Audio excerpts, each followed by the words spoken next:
Hello, welcome to our Master Lab. I'm your Lore Master, here today taking a small break from our examination of Starfinder to again look towards another nation of Tianxi. We are currently looking towards the vast rainforest in the south, and have already looked at the nations defined by Nagas and by Kaiju. Now, one defined by dragons, Xa Hoi. Let's get started. Long ago, the region which is now Xa Hoi was a collection of provinces warring against each other. Seeing their own fighting to eventually be their ruin, they petitioned the sovereign dragon, I should brush up on Vietnamese, Pham Tao Nhoian, to be their ruler, and the empire their treasure. Now, 13 dragon generations later, the nation has remained stable, even as its neighbors have struggled.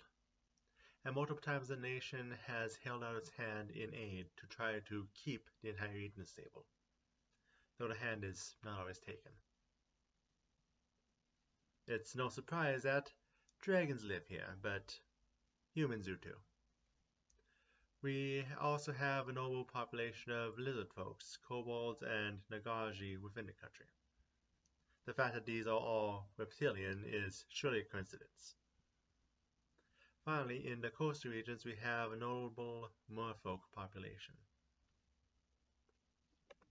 The nation's government is an empire, with a draconic emperor. The laws are purposely vague, so the desires of the past do not bog down the decisions that need to be made today.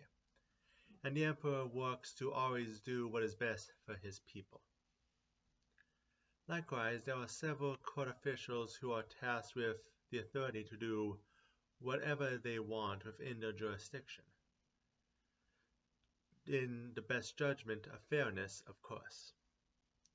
Thankfully, having a good aligned dragon ruling helps make sure, though, that trust is not abused. At a young age, every citizen, through mind-altering, is able to ask the first emperor one question before they become citizens of the country, with the question and the answer to never be shared. Dragon-blooded sorcerers and other dragon-blooded individuals are held in high regard in the region, as are those who join the military in order to fight for their country. There is a strong connection in Xa Hoi to water, and swimming and boating are time-honored traditions. The dress is made appropriate to the climate rather than appearance, and jewelry is much less common than tattoos and scarification. Religions which are strongest in the region come from many sources. First, as expected of a nation ruled by a dragon, Shizuru, General Suzumu, and Lady Nanmyo are all strong faiths here. Being next to Nagaja and having Nagaji citizens, of course, that brings Nalini Vati into the mix. Through trade, Abadar and the Ori's faith find themselves here from a bit farther out, and through the regional location and from nearby nations, the faiths of Jinli, Kufusachi, and the trio of Dracolish, Sturtaming, and Strabali can be found here, if not as strongly as some of the Xa Hoi's neighbors. Xa Hoi is able to thrive because of its rivers. The swampy land and mountains walls making it so boat is the only real way to travel in the nation.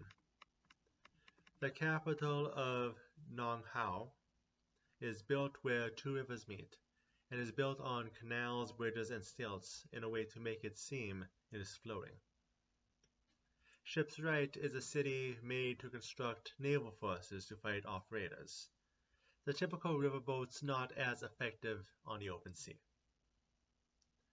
Finally, the clicking caverns make up the western border of the nation, but successes in reclaiming the upper caverns have led to the creation of Fort Hung.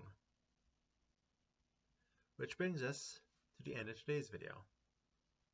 Now on to next week, we'll be getting back to Starfinder. Kind of.